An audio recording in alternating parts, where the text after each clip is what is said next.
안녕하세요. 문사탐 문서연 선생님입니다. 이번 영상에서는 이번 6월 모의고사의 해설 강의로 학생들과 함께 공부하는 시간 갖도록 하겠습니다. 선생님이 실제로 현장 강의에서 학생들과 함께 해설 강의를 할 때에는 앞에 주제에 대한 이야기를 간략하게 정리를 하거든요. 물론 이 시간에 총정리를 한다는 건 말이 안 되죠. 하지만 핵심 주제에 대한 그 내용들을 다시 한번 상기하고, 그리고 문제풀이에 들어가면 정리하는 느낌도 가지고 다시 한번 그 내용을 상기할 수 있기 때문에 되게 좋습니다. 선생님의 해설 강의 영상 또한 그렇게 꾸며질 텐데, 각각의 문제마다 각각의 해설이 붙다 보니까 시간이 길어질 수밖에 없어요. 그래서 핵심 내용들, 즉 그 중에서도 선생님이 오답률 5위까지만 해설 강의를 찍어보려고 합니다. 첫 번째입니다. 20번 계층 이동 문제였습니다. 항상 20번에 계층 이동이 나온단 말이죠. 근데 또 틀렸어. 아니 도대체 이거 왜 틀리냐고. 아직 문사탐 이 표분석, 일지사문 표분석의 강의에는 올해 계층 이동 파트는 업로드되지 않았습니다. 그런데 우선은 선생님이 오늘 정리하는 이 내용 자체가 기본적으로 계층 이동을 공부하고 그리고 총정리를 하는 느낌으로 정리를 하는 부분이기 때문에, 만약에 선생님의 이 앞에 정리 파트가 이해가 잘 안 된다면 선생님의 이러한 동영상이 이제 조만간 업로드가 될 테니까 그 업로드된 내용을 한번 다 숙지하고 이 영상으로 정리하면 좋을 겁니다. 자, 이제 시작해 볼까요?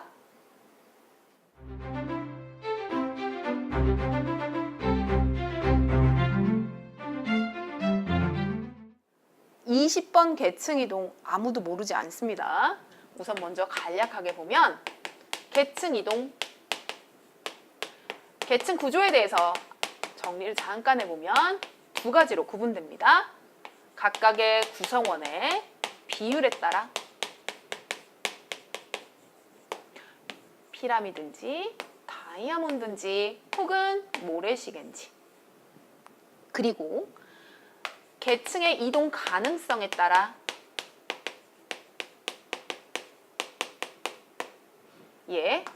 상승 이동과 하강 이동이 가능하다면 개방형 계층 구조를, 이게 불가능하고 해당 계층 내에서만 이동이 가능한, 즉 수평 이동만 가능하다면 얘는 폐쇄적 계층 구조를 봅니다. 그런데 절대 피라미드형이 폐쇄이고 그리고 다이아몬드형이 개방이라고 하면 안 됩니다. 왜냐? 이거는 피라미드여도 개방일 수 있고 다이아몬드형이어도 폐쇄적일 수 있기 때문에. 근데 요즘에는 이거에 대한 시험은 잘 나오지 않습니다. 계층 구조 이렇게 본다면 계층의 이동에 대한 분류도 볼 수 있습니다. 즉 계층 이동이 어떤 방향을 가지고 있느냐에 따라 상승 이동, 하강 이동을 얘기한다면 수직 이동을, 그리고 각 계층 내에서 그냥 자리만 이동하는 정도라면 수평 이동을 얘기합니다. 계층 이동의 그 범위, 한 사람이 여기 사이에서 일어나는 계층 이동이라면 이건 세대 내 계층 이동. 부모가 있어. 그리고 부모의 자녀. 이 자녀와 부모가 계층이 다른 경우, 이런 경우 세대 간 이동이라고 부릅니다. 나머지 하나, 계층 이동의 원인. 내가 너무 잘했어. 나 혼자 엄청 열심히 해서 빈동의 자식으로 태어났는데 대통령이 되었어. 이런 경우는 개인적 이동. 즉, 한 개인의 노력에 의해서 계층이 바뀌는 경우죠. 두 번째, 난 노력한 게 없어. 1894년 1차 가보개혁을 통해 나는 노비였는데 갑자기 일반인, 평민이 된 경우, 이런 경우는 사회 구조의 변화, 구조적 이동이라고 부릅니다. 기본적으로는 이런 용어들은 익숙해져야 됩니다. 왜냐? 우리가 계층 이동을 할 때 가장 기본이니까. 하지만 이걸 가지고 문제를 절대 풀 수 없죠. 그러면 진짜 문제를 풀기 위한 핵심 내용들을 선생님이 빼곡하게 적어놨습니다. 이제 정리해 볼까요? 자, 이제 진짜로 계층 이동을 풀기 위해서 이 문제를 풀기 위해 가장 중요한 내용들을 정리하는 시간입니다. 다시 얘기하지만 지금 이 정리가 이거를 통해서 개념을 막 쌓고 이런 게 아니에요. 개념 다 쌓았어. 그런데 확인하라고. 실제로 이 확인하는 거는 1번부터 선생님이 쭉 정리를 해줄 겁니다. 1번부터 시작해서 뭐 한 11번 이렇게 써놨나? 뭐 이런데 이 형태 자체도 선생님의 일지사문표 교재에서도 제일 처음 나오는 내용이 아니라 제일 마지막에 실제로는 개념풀이까지 다 한 다음에 선생님이 총정리의 형태로 넣어놓은 겁니다. 왜냐? 이제 어느 정도 개념도 다 알았고 풀 줄도 알아. 그 다음에 내가 이런 거 꼭 확인해야 되지. 맞다. 이런 거 놓치면 안 되지. 라는 차원의 총정리용입니다. 그러니 만약에 혹시 계층 이동의 개념이라든지 어떻게 풀이 방식, 각각의 번호들이 의미하는 바가 무엇인지 헷갈린다면 선생님의 일지사문표 강의 아직은 업로드되지 않았습니다. 조만간 곧 업로드 될 텐데 그 강의를 통해서 개념을 쌓고 이걸로 정리하는 시간 가졌으면 좋겠습니다. 자, 이제 시작해 볼까요? 우리 익숙합니다. 항상 20번 문제를 풀기 위해선 이 표를 그려줘야 되죠. 선생님이 일부러 1, 2, 3, 4, 5, 6, 7, 8, 9 가나다 그리고 라마바라고 해서 각각의 칸들에도 다 이렇게 기호나 숫자를 적어놨습니다. 이유는 각각의 칸들이 의미하는 바가 뭔지를 알아야 되니까. 정리 한번 해볼게요.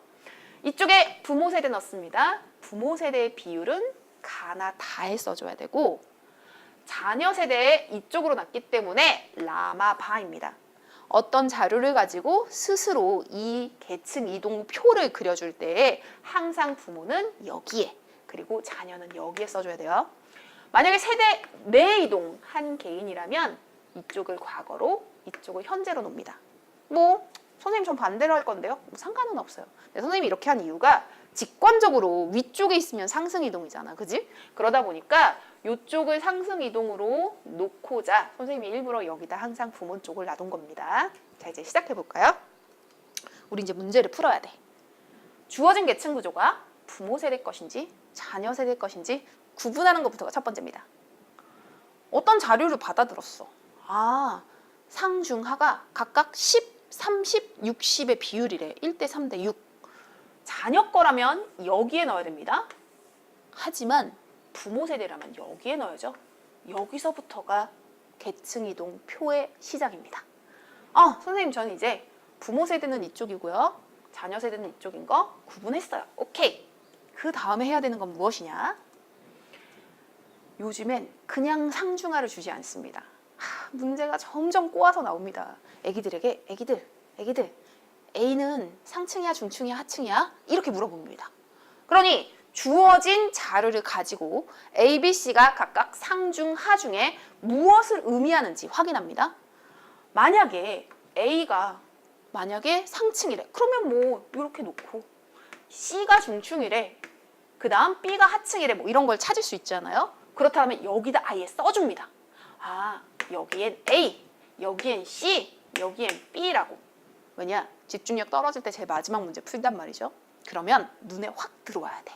그러니 이런 식으로 A, B, C로 주어진 경우에 각각 어느 계층인지 확인한 후 상중하 위에 써놓고 시작하기라고 해놨습니다. 그러니 A, B, C 각각 어느 계층인지 확인한 후 여기다 써놓고 시작해야 되겠다.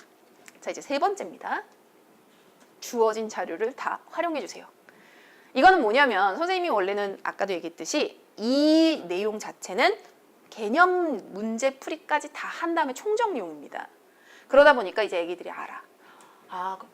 내가 상층에서 일치 비율 찾아서 여기로 갔어. 그 다음엔 놓치는 뭐 별표 쳐놓고 뭐 어쩌고 저쩌고 뭐 이런 게 있어 자료가. 그럼 얘는 막 이런 걸 찾다 보면 얘를 안 썼단 말이야. 그럼 안 되지. 얘를 주어진 자료는 다 활용했다고 일부러 여기다 표시를 해야 됩니다. 문제에다가 헷갈리지 말라고. 그래서 사용한 자료는 X 쳐서 구분하고 그리고 또 선생님이 써놨습니다. 당신이 별표를 이해하지 못하는 순간 당신이 고른 건 답이 아닙니다. 내가 원래 애기들한테 맨날 하는 말이거든요. 수업 시간에. 애기들이 별표를 이해하지 못하는 순간 애기들은 고른 건 답이 아니다. 왜냐? 함정을 여기 밑에 항상 적어줘. 그러니 다 확인하고 내가 그런 자료들을 다 썼는지를 확인해주는 이러한 과정이 필요합니다. 아하, 내가 받아든 이러한 계층 구조의 자료들이 부모 계층인지 자녀 계층인지 구분하고, 그리고 A, B, C로 물어본다면 각각 상중하에 뭐에 해당하는지 확인한 후 뭐 이런 식으로 꼭 쓰고 시작하는 겁니다. 주어진 자료를 다 활용해야 되는구나. 아, 여기 별표까지 다 확인해야 되네. 이제 이렇게 문제를 풀면 되겠다. 이만큼 더 있습니다. 볼까요? 부모와 자녀의 일치입니다. 부모가 상이었는데 자녀도 상이야. 1번 일치입니다. 부모가 중이었는데 자녀도 중이야. 5번도 일치입니다. 그리고 9번도 일치입니다. 그렇다면 2, 3, 6 같은 경우 부모가 중충이었는데 자녀가 상층이 됐으니까 얘는 상승이동한 겁니다. 부모가 하층이었는데 자녀가 상층, 자녀가 중충이 된 거니까 3번과 6번의 자리도 상승이동한 개념이라는 거. 아하, 여기는 상승이동이구나. 그리고 부모와 자녀의 개념에서 부모가 상층이었는데 자녀가 중충 혹은 하층이 되었어. 그럼 얘는 하강이동한 거죠. 그리고 중충이었는데 하층이 되었어. 얘도 하강이동. 그러니 4, 7, 8 이 자리는 세대 간 하강이동이 일어난 자리입니다. 자, 그리고 한 번에 같이 정리하는 건 이 둘 모두 부모와 자녀 간 계층이 불일치하는 것을 의미합니다. 그래서 자유자재로 움직여야 돼. 어떻게 해요? 라고 이야기를 하면 바로 이렇게. 부모와 자녀 간 불일치가 주어졌을 때 전체에서 일치 빼면 불일치라는 걸 생각하세요. 선생님 뭐 이렇게 쉬운 걸 적어요? 그런데 시험장에 엄청난 팁이 됩니다. 예를 들어보면 요만큼의 비율이 있어. 이 1, 2, 3을 합친 건 라가 될 테니까요. 이렇게 라가 되는 입장에서 불일치가 2, 3에 해당하는 거란 말이야. 그럼 불일치 비율이 나왔으면 얘 빼고 1번은 일치구나. 일치가 한 자리에 숫자를 바로 쓸 수 있기 때문에 계산하기가 쉽습니다. 거꾸로 전체 마이너스 일치가 불일치니까 거꾸로 전체에서 불일치 빼도 일치가 되는구나 라고 가서 여기서 선생님이 라에서 2, 3을 빼면 1이 되는구나 라는 거 아실 수 있습니다. 그 다음 1, 2, 3 더하면 라입니다. 선생님 뭐 이렇게 쉬운 걸 써요? 1, 2, 3 더하면 당연히 라고, 4, 5, 6 더하면 당연히 마고, 7, 8, 9 더하면 바고, 이렇게 더하면 가, 이렇게 더하면 나, 이렇게 더하면 단데 뭐 이렇게 쉬운 걸 썼어요? 선생님이 이렇게 쉬운 걸 쓴 이유가 있습니다. 1, 2, 3 더한 값은 절대 라를 넘을 수 없습니다. 이렇게 들으면 애기들이 되게 쉽다? 당연한 거 뭐 이렇게 물어봐요. 예를 들어 봅니다. 여기 10, 30, 60이 있다고 쳐봐요. 그리고 여기는 뭐 10, 그리고 여기 60, 그리고 여기에 30이 있다고 쳐봅니다. 그냥 막 만드는 거라서 어떤 경우든 이런 식으로 됐어. 그런데 숫자가 딱 봤더니 여기에 15가 들어가고 그리고 여기 8이 들어가는 경우입니다. 왜 자료를 찾다 보면 1번이랑 5번만 채워지는 경우가 있을 거잖아요. 그럼 애기들이 고민한단 말이야. 선생님 여기는 2요. 근데 여기는 잘 모르는데 이거 뭐 15도 될 수 있고 여기가 15도 될 수 있고 이러는데 안 된다는 거죠. 왜? 1, 2, 3을 더한 값은 10을 넘을 수 없습니다. 그러니 최대로 아무리 넣어도 이 2번에 들어갈 수 있는 값은 최대 2밖에 안 됩니다.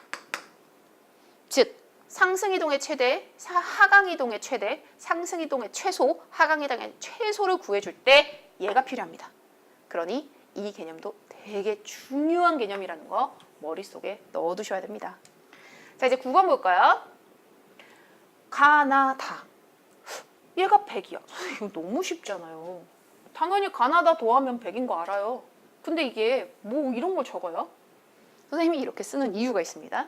이제 상 플러스 중 그리고 하 비율을 주어지는 경우가 있습니다.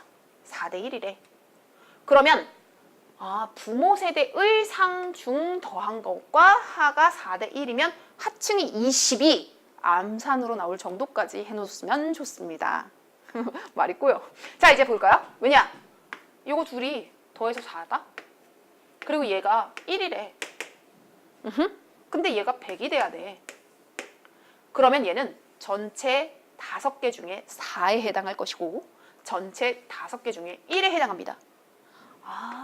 이 값은 100 곱하기 5분의 1이 되는구나.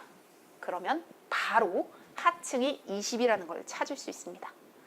아하, 얘네들 혹시라도 가나 더하기 다 혹은 가 대 나다 더한 거 이렇게 나오면 이런 식을 통해서 비율값 찾아줍니다. 그 다음 10번. 제일 처음 주어진 정보에서 시작해서 꼬리를 뭅니다. 이게 무슨 말이에요? 예를 들어 봅니다. 여기 10, 여기 60, 여기 30이 들어가 있습니다. 그런데 이제 이런 자료가 주어지는 거야. 있잖아. 부모 계층 대비 이제 상층에서겠죠? 이제 선생님이 이거 상층으로 넣으려니까 상층에서 자녀와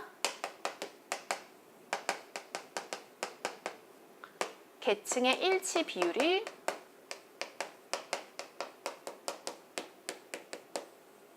얘가 20%래 라고 해봅니다. 그리고 자녀 계층 대비 똑같은 개념으로 상층에서 부모 자녀 일치 비율이 50%다. 뭐 이런 게 나왔어. 근데 이제 요게 자료가 주어지고 시작을 한 거예요. 그러면 자녀 계층 대비 일치가 50이니까 여기에 절반, 이 값은 5가 됩니다. 그렇겠죠? 그 다음 꼬리를 문다라는 건 뭐냐면 저 5값을 찾은 후 5의 꼬리가 되는 거야. 5를 가지고 그 다음에 정보를 찾아줍니다. 즉 가분의 5가 몇 퍼센트?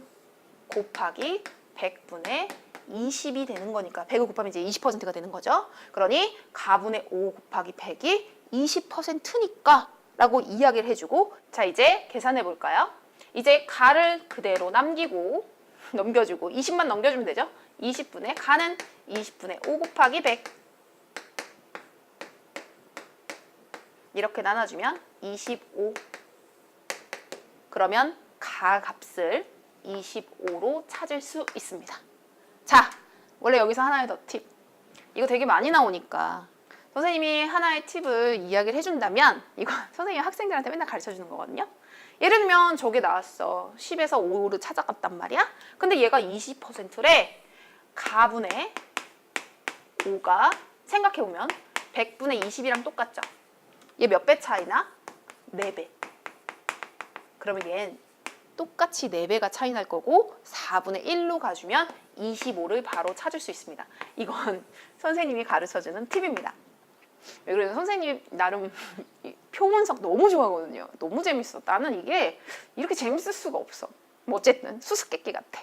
그러다 보니까 선생님 나름대로 이제 선생님이 학생들한테 얘기할 때 표 분석 달인이 된 거죠. 그러니 가장 짧은 시간에 가장 빠르게 정확하게 풀 수 있는 방법들을 하나하나의 팁을 알려주는 거죠. 근데 이건 뭐 이렇게 풀어도 되고 이렇게 풀어도 되기 때문에 학생들이 편한 방식으로 선정해서 얘네들 풀어주면 됩니다. 이제 꼬리 물기 뭔지 알겠죠? 주어진 자료에서 여기서 여기를 이렇게 찾아가면 이걸 가지고 얘를 또 꼬리 물어 이렇게 찾을 수 있다라는 거. 자, 이제 11번입니다. 선생님이 11번 좀 크게 적어놨습니다. 세대 중 그리고 세대 계층을 구분하세요. 선생님이 실제로 아이들을 가르치면서 이게 가려지나? 선생님이 선생님이 학생들을 가르치면서 실제 가장 많이 학생들이 어려워하는 게 처음에는 왜 이게 어렵지라고 생각했는데 매해마다 아이들 보니까 분모값의 설정을 어려워합니다. 만약에 분모값 설정이 어렵다라면 선생님의 첫 번째 표 분석 비율 전체 비율과 그 다음 전체 파트 각각 비율, 이렇게 비율 절대치 증감률을 구분하는 그 영상을 보셨으면 합니다. 비율 파트가 모든 표분석의 근간입니다. 빈곤으로 가든 계층으로 가든.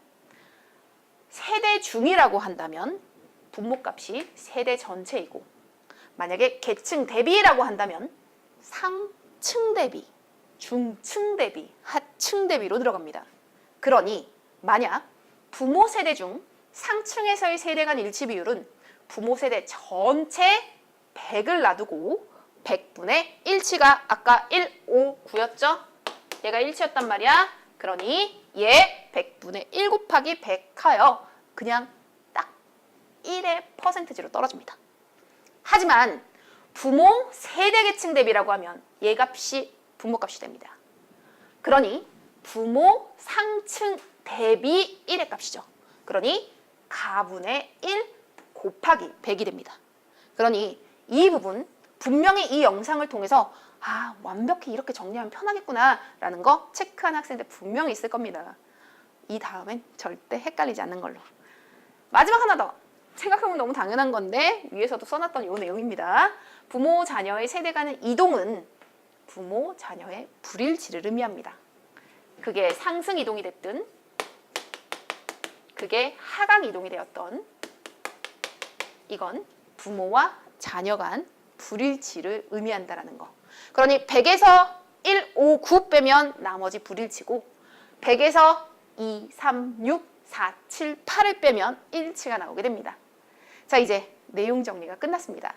6월 모의고사 어떻게 출제됐는지, 그리고 이 내용 잘 정리하고 이거 이용해서 풀어봅니다. 자, 이제 20번 문제로 들어갑니다. 자, 이제 6월 모의고사 20번 문제입니다. 6월 모의고사 20번 문제를 원래는 딱 보자마자 이건 계층 이동이잖아. 당연히 내가 맞춰줘야지.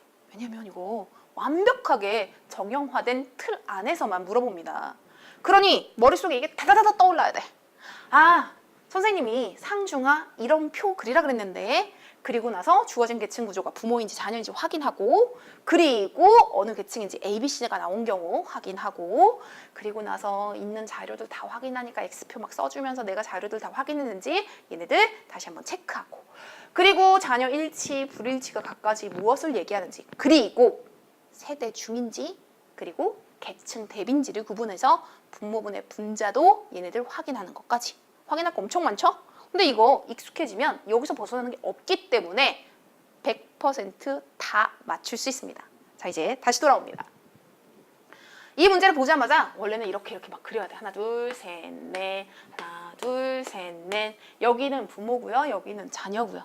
그런데 선생님, 애기들과 문제풀이를 위해서 이 영상을 찍는 거기 때문에 편의상 이렇게 그려놓고 시작하려고 합니다. 자, 이제 시작해볼까요? 주어진 계층 구조가 자녀 세대입니다. 주어진 계층 구조가 자녀 세대인 순간 바로 여기를 생각해야 됩니다. 이쪽이 부모가 아니야. 자녀 세대, 가나 다가 아니라 라마 바 이 칸을 채워줘야 되는구나. 분명히 정보가 있을 거란 말이야. 자녀 세대의 계층 구조는 다이아몬드형이네. 그러니 얘 다이아몬드인 거 확인할 수 있습니다. ABC로 나왔구나. ABC로 나오면 선생님이 뭐라 그랬죠? ABC가 각각 상중하 중에 뭐에 해당하는지가 이 안에 정보에 꼭 나와 있어. 그러니 그 정보 찾아서 여기에 ABC 써줘야 된단 말이야. 그럼 어디 한번 확인해 볼까요? A의 비율은 B의 비율보다 20%가 크고, 그리고 C의 비율보다는 30이 큽니다. 딱 보자마자 A가 제일 큰 게 눈에 보이네. 얘 A다. 왜? 다이아몬드형에서 중층이 가장 크니까. 그리고 B, C는 솔직히 여기서 뭐라고 선생님이 푼 방법입니다. A네, 제일 크네. 여기까지 똑같아요. 그리고 나서 얘 50, 나머지 30, 20이겠다. 왜냐면 너무 많이 푼 거야. 표본석의 달인이 되었어. 어느 순간 풀다 보면 되게 정형화된 틀이 보입니다. 정형화된 틀을 한번 딱 떠올렸더니 그게 딱 맞아 떨어진 거죠. 근데 아닐 수도 있으니까 우선은 확인해 봅니다. 그럼 이거 어떻게 해야 되는데요? 우리는 뭔지는 모르지만 여기 A, B, C. 근데 여기도 나왔다. C는 B보다 높대. 그러면 C가 상, B가 하인 것도. 그러자마자 여기도 적어줘야 됩니다. 절대 헷갈리지 않게끔. 그렇다면 A, B, C 상, 중, 하, 합은 100이 돼야 됩니다. 그러니 A 플러스 B 플러스 C가 100이 돼야 됩니다. 뭘 가지고 정리를 해도 상관이 없어요. 그런데 우리 C 가지고 만약에 정리를 하면 A가 C 플러스 30이에요. C 플러스 30이요. B는요. B 플러스 20은 C 플러스 30이 돼서 B를 중심으로 정리해주면 C 플러스 10이 됩니다. 그러니 B값 C 플러스 10 그리고 C값까지 합치면 100이 되고 C 3개 있죠? 3C 플러스 40은 100 3C는 넘어가면 60 C 20 나왔습니다. 아하, 여기가 20이네요. 선생님, 여기가 20이면 20에 30 더한 A는 50이네요. 그리고 얘는 30이겠네요. 띵동.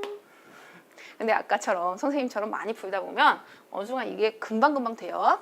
자, 이제 이 형태를 통해서 A, B, C가 각각 상중하 무엇을 의미하는지도 그리고 자녀 세대의 계층 구조 어떻게 이루어져 있는지도 파악했습니다. 자, 이제 뭐 해야 되냐면 X표 칩니다. 왜냐? 선생님이 아까도 얘기했지만 20번 문제 풀 때쯤이면 우리 집중력도 가장 떨어졌을 때 사탐 제일 마지막 과목의 마지막 문제야.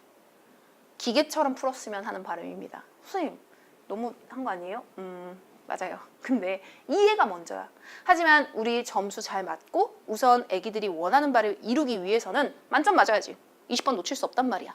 그러니 내가 혹시라도 집중력이 떨어져서 놓치는 부분이 있을지도 모르기 때문에 다 쓴 거 전부 다 X표 쳐서 나 이 자료 다 활용했어 라고 확인해야 됩니다. 자, 이제 내려갈까요? 각국의 모든 부모의 자녀는 한 명이고 이거 항상 붙여주는 내용이에요. 그러니까 얘도 썼어. 이거 포인트 차이? 오케이, 썼어. 그리고 별표 하나 더 볼까? 아까 뭐라 그랬지? 애기들이 별표를 이해하지 못하는 순간 애기들이 고른 건 답이 아닙니다. 상층 부모를 둔 중층 자녀의 인구는 상층 부모를 둔 중층 자녀의 인구 아까 선생님의 표에서는 4번에 해당하는 표겠죠? 자리 그 다음 하층 부모를 둔 상층 하층 부모를 둔 상층 3번 자리에 해당하는 이 사람들입니다. 얘가 얘의 3배래. 얘가 A라면 여기는 3A가 됩니다. 난 이 자료도 썼어. 그럼 어떻게 해야 돼? X표 칩니다. 자, 이제 자료들이 남았네. 자료. 자녀 세대 계층 대비 부모 세대와 자녀 세대의 불일치면 요칸들을 의미합니다. 그죠? 상승 이동했거나 하강 이동한 얘네들이 불일치입니다. 여기서 선생님이 하나의 팁을 주고 싶습니다. 불일치는 실제 2칸을 잡아먹기 때문에 불일치보다 아예 일치로 바꿔놓고 풀면 시간이 단축됩니다. 어디 볼까요? 얘가 불일치가 90이야. 그러면 일치는 10이 됩니다. 얘가 불일치가 50이야. 그럼 일치는 50이 됩니다. 불일치가 40이면 일치는 60이 됩니다. 그리고 자녀 세대 계층 대비입니다. 자녀 세대 계층 대비라고 이야기를 하면 기억나십니까? 우리 잠깐 다시 돌아가 보면 세대 중인지 계층 대비인지 구분하라 그랬어. 세대 중이라면 100분의 1로 들어가서 그냥 그 비율 그대로 쓸 수 있지만 부모 세대 계층 대비라고 한다면 거기에 해당하는 가, 나, 다 얘네들에 해당한다 그랬어. 그러니 이 문제 또한 얘 자녀 세대 계층 대비라고 이야기를 하면 얘 이것분의 이건지 이것분의 이건지 이것분의 이건지를 의미합니다. 먼저 A가 인치가 10이래. A가 6인데 1치면 요 5번째 칸이겠죠. 5번 칸. 여기에 10%래. 그럼 여기 5 들어갑니다. 그리고 B입니다. 일치라면, 하층에 일치라면 여기 9번 칸이겠죠? 그러니 30에 50%라면 15 들어갑니다. 그리고 C야 60이래. 그러면 20에 60%라면 얘 12 들어갑니다. 선생님 어떻게 해요? 이렇게 빨리요? 이 정도까지 따라오는 학생들이 분명히 지금 있을 거예요. 근데 만약에 여기까지 따라오기가 힘든다. 그러면 20%에 해당하는 그 비율 중에서 그죠? 100분의 62만큼이 이 1번 칸을 차지하는 겁니다. 만약에 이 속도 30에 50%가 15 이런 속도까지 따라오기가 힘들다면 이런 식으로 한번 이렇게 바꿔서 12요. 그 다음 여기 50에 10%니까 5요. 이런 식으로 푸셔도 상관없습니다. 그런데 선생님이 여기서 주는 또 하나의 팁? 자꾸 이런 팁을 주면 왜냐면 암산 팁입니다. 얘랑 얘랑 곱해. 그러니 여기에서 따지고 보면 뭐냐면 2, 6, 12 이런 식으로. 근데 이건 뭐 학생들마다 자기가 편한 식으로 계산해 주시면 됩니다. 나 이 정보 다 썼어. 그럼 여기는 이만큼이 45일 것이고 15일 것이고 또 이렇게 할 수 있죠. 자, 부모, 세대, 계층 대비입니다. 부모 세대와 자녀의 일치 비율입니다. 나왔습니다. 꼬리 물기. 난 얘를 알고 있어. 그런데 얘 지금 C에 해당하는 얘가 여기가 선생님이 가, 나, 다였습니다.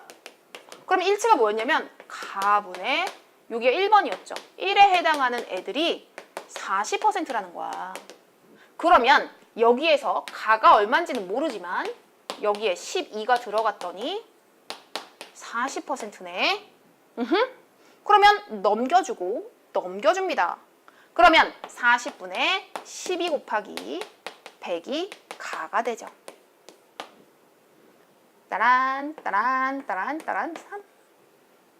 가는 30이 나왔습니다. 그런데 여기서 선생님이 다시 또 하나의 팁. 이거 이렇게 풀어줘도 됩니다. 만약에 헷갈리면 이런 식으로 풀어서 가에 30 그리고 이런 식으로 풀어서 똑같이 A가 25잖아요. 그죠? 그러니 나분의 5번 칸은 여기 칸 5번이었어요. 5번 칸 곱하기 100이 25%니까 나 여기에다가 25 넣어주고 여기에는 5 곱하기 100 넘겨준 거예요. 나. 그러니 넘겨주고 넘겨줘서 이렇게 약분하면 얘 5분의 1 나는 20이 나옵니다. 너무 쉬운 암산인 건 사실 맞습니다. 그래서 여기 50까지 나옵니다. 그런데 시험장에서 이것도 시간이 걸려. 그러면 선생님이 가르쳐준 팁! 문쌤의 팁! 선생님도 이렇게까지 가르쳐주자 해야 하나라는 생각이 가끔 하기는 합니다. 근데 항상 가르쳐줍니다. 왜냐? 정말 1초를 아끼고 2초를 아끼고 3초를 아낀 게 쌓이고 쌓여서 1, 2분을 쌓을 수 있거든요. 자, 봅니다. 가분의 그죠? 12는 뭐랑 똑같냐면 곱하기 100은 40%래. 그죠? 그럼 이건 100분의 40이라는 것입니다. 왜냐? 40%라는 건 100분의 40 곱하기 100이니까. 이해되죠? 그럼 얘네들 이렇게 없어주면 다시 한번 예쁘게 쓸 수 있습니다. 가분의 12는 100분의 40입니다. 얘랑 얘랑 몇 배 차이야? 여기 약분은 먼저 해주자. 여기서 얘 3배 가면 돼. 이 비율 똑같으려면 여기서도 3배 가면 됩니다. 따란 30 끝. 빠르지 않나요? 나도 한번 해볼까요? 자, 봐요. 나입니다. 나분의 5는 얼마여야 되냐면 지금 얘가 A니까 25여야 돼. 100분의 25여야 됩니다. 몇 배가 크냐면 5배입니다. 얘도 얘가 5배 됐다라는 건 거꾸로 가려면 5분의 1 해야지. 그러니 거꾸로 가면 20 끝. 엄청 빠르죠. 그러니 30, 20 찾아주면 합치면 100이 되니까 여기 50까지 채울 수 있습니다. 다 채웠다. 우리 정보 다 썼습니다. 그런데 나머지가 남았지. 그럼 어떻게 해요? 선생님 이거 어떻게 채우죠? 요렇게 A 그리고 여기 한 칸 B 채우면 여기에서 방정식 채울 수 있습니다. 이건 이미 평가원 기출문제로도 나왔던 유형입니다. 그러니까 익숙해지셔야 됩니다. 먼저 확인해보면 어디 볼까요? A 플러스 B 플러스 15는 50입니다. 이렇게. 그 다음 3A 플러스 그 다음 5 여기 똑같이 B니까 B 여기다 쓸게요. 50입니다. 선생님은 어떻게 풀었냐면 50, 50 똑같고 B 똑같네. 2A 차이 나는데 10이니까 A는 5네. 이 속도였습니다. 그런데 우선 우리 빼주자 뭐. 따란 마이너스 2A는 플러스 10 0 2A 넘겨줄까요? 따라서 A는 5가 됩니다. A 5 나왔습니다. 여기 이 칸에 A에 5 들어갑니다. 여기에 5 들어가면 여기는 3배니까 15가 되겠죠? 나란 이제는 여기에 빈칸처럼 뚝뚝뚝뚝 채워주기만 하면 끝이 납니다. 그렇다면 여기엔 3이 들어가서 합쳐서 20이 되겠죠? 여기 8이 되니까 여기도 20이어야 돼. 그럼 여기 12가 될 거고, 그죠? 그러면 여기는 3이 들어갑니다. 여기가 20이니까 여기 30 들어가면 칸 다 채웠습니다. 자, 이제 이거 어떻게 채우는지 방법 아셨죠? 여기까지 채우는 방법을 알았다면 선생님의 속도로 다시 한번 봅니다. 왜냐? 애기들이 시험장에서 문제를 풀 땐 선생님의 속도를 따라와야 됩니다. 최후에는 선생님보다 더 빨라지면 좋겠죠. 근데 선생님의 속도만으로도 충분히 풀 수 있기 때문에 이 정도까지 따라오는 걸로 다시 한 번만 정리해 봅니다. 자, 이제 선생님의 속도로 한번 풀어봅니다. 시험장에선 펜을 하나를 쓸 거고 그리고 바로바로 여기에다 써줄 거니까 어디 한번 확인해 볼까요? 자녀 세대 계층이니까 머릿속에 오른쪽에 써줘야 되겠다. 여기 다이아몬드네. 얘 다이아몬드네. 그리고 C는 B보다 높은 계층이네. 여기서 먼저 A는 B 플러스 20, A는 C 플러스 30입니다. 여기가 A고 C가 B보다 높으니까 여기에 이렇게 들어가죠. 왜? A가 제일 크니까. 그죠? 똑같이 A, B, C의 자리를 똑같이 써줍니다. 그리고 이제 A, B, C 각각이 얼마인지를 확인하는 건데 선생님 딱 보자마자 여기 50 가고 얘 30 가고 얘 20 가면 똑같네. 더하면 100 딱 맞네. 이런 식으로. 그래서 여기 50 그리고 20 그리고 30입니다. 이제 여기에 모든 내용들 쭉 봤더니 내가 쓴 거고 얘 다 썼죠. 상층 부모를 둔 중층 자녀의 인구는 이 자리입니다. 하층 부모를 둔 상층 자녀의 인구 이 자리입니다. 얘가 얘보다 3배래. 여기가 A면 여기는 3A가 되는구나. 조그맣게 써주지. 아까 선생님이 불일치가 나올 땐 일치로 바꿔주고 계산하면 훨씬 더 생각하기 쉽다 그랬습니다. 자녀 세대 계층 대비기 때문에 얘 여기의 C층이니까 60% 12 그리고 A 여기의 10%니까 여기에선 5 여기에 얘 50%니까 15가 됩니다. 그리고 이거 가지고 꼬리 물기 합니다. 부모 세대 계층 대비 부모 세대와 자녀 세대의 일치 비율 얘 가분의 12가 100분의 얘 지금 C니까 40이 됩니다. 3배로 가주면 얘도 똑같이 3배 가줘야 되기 때문에 30 중볼까요? 중층이 A인데 얘 25 여기 선생님 자리에는 나에 해당하니까 나분의 5 곱하기 100인데 이거 빼주면 그냥 이건 100분의 25입니다. 여기서 얘가 5배야. 그럼 여기 5분의 1 해줘야 돼. 5분의 1 해주면 20 나옵니다. 여기 50이고 100 나오죠. 이제 방정식을 통해서 계산할 수 있습니다. 방정식을 통해서 계산할 때 A 플러스 여기 B 값으로 넣어주면 B 플러스 15는 50이고요.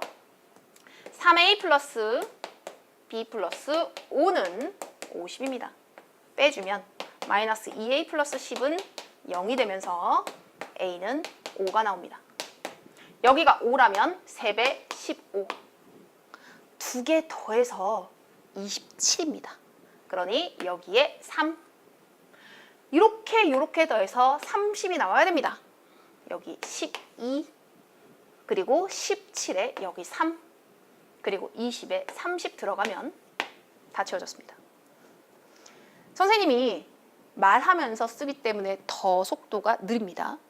하지만 선생님의 이 흐름이랑 똑같이 문제 풀어줘야 됩니다. 나 사용한 거 다 X표 쳐주고요. 그죠? 한 번에 딱 이렇게 이제 다 썼어. 그럼 이제 다 채울 수 있죠. 자, 이제 이 표를 가지고 1번부터 5번까지 확인해 줍니다. 어디 볼까요? 하층 대비 상층의 비율은 분모값이 앞에 거, 그리고 분자값이 위에 거. 그래서 알파 대비 베타, 알파 중 베타, 알파에서 베타가 차지하는. 그래서 선생님이 다시 얘기하지만 만약에 비율 문제가 어렵다라고, 비율 설정이 어렵다라면 선생님이 다른 표 분석 강의, 비율과 절대치를 구분하는 그 강의를 들었으면 합니다. 자, 볼까요? 하층 대비 상층의 비율은 부모 세대가 자녀 세대보다, 부모 세대는 하층 50분의 30입니다.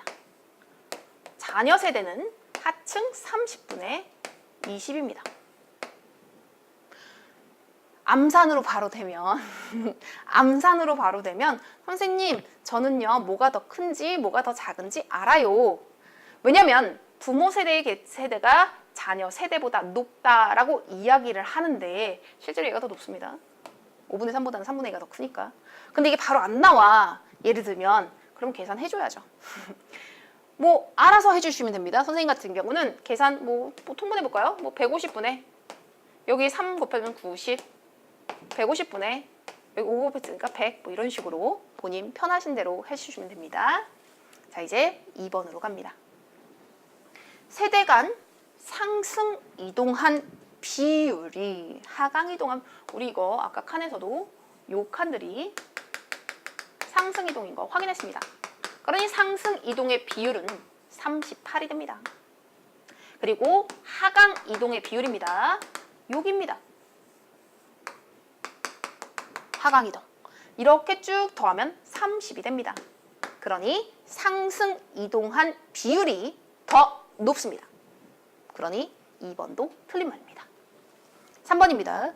중층 부모를 둔 하층 자녀의 인구는, 그럼 찾아가죠.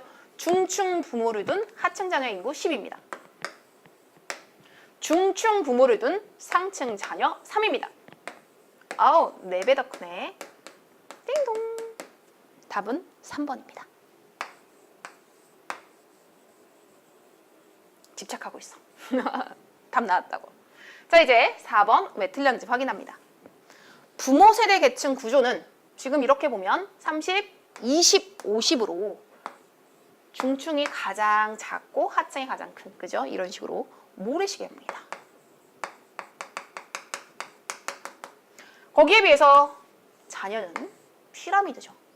그러니 자녀 세대의 계층 구조에 비해 사회통합에 유리하지 않습니다. 불리하죠. 그러니 4번 틀렸습니다. 5번입니다. 자녀 세대 계층 대비 세대 간 이동을 경험하지 않은 비율은 이라고 이야기를 했습니다. 그러면 솔직히 얘기하면 세대 간 이동을 경험하지 않은 비율이야. 세대 간 이동을 경험하지 않은 비율이라는 건 뭐냐면 일치 비율입니다. 근데 선생님이 아까 여기에 얘 10, 50, 60 적어줬다? 기억나십니까? 그러니 가장 높은 게 하층이 아니라 상층입니다. 선생님은 이 문제를 풀 때 지금 지웠지만 만약에 이 순서대로 적었으면 일치 비율이 여기 적혀져 있어야 돼. 가장 높은 거 C에 해당하는 상층입니다. 그러니 얘 틀렸습니다. 자, 이제 모든 문제풀이가 끝났습니다. 다시 한번 총정리해보는 시간입니다. 다시 돌아왔습니다. 그리고 다시 돌아왔을 땐 선생님이 처음에 했던 이 말이 무엇이었는지 이제 확인할 수 있을 겁니다. 보자마자 주어진 계층 구조가 부모 세대인지 자녀 세대인지 구분해달라고. 부모 세대라면 가나 다를 채워야 되지만 자녀 세대라면 라, 마, 바를 채워야 된다고. A, B, C로 계층이 주어진 경우에는 각각 어느 계층인지 상중하 확인해서 아까처럼 이런 식으로 적어주고 시작하라고. 적어주고요. 왜냐? 시험장에 갔을 때 애기들 정말 헷갈리는 거 하나도 없이 완벽한 풀이로 100점 맞아오라고요. 자, 이제 주어진 자료 다 활용해서 어떤 자료들을 놓치지 말라고. 왜? 자료가 다 있어야지 저 칸이 채워지게끔 문제가 출제되기 때문입니다.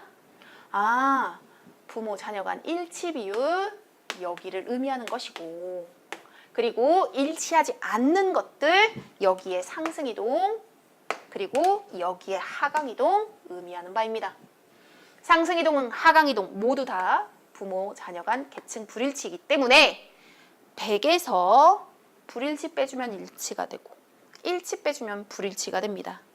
전체에선 지금 1, 5, 9 빼면 불일치고, 그죠? 전체에서 2, 3, 6, 4, 7, 8 빼주면 일치가 된다는 거죠.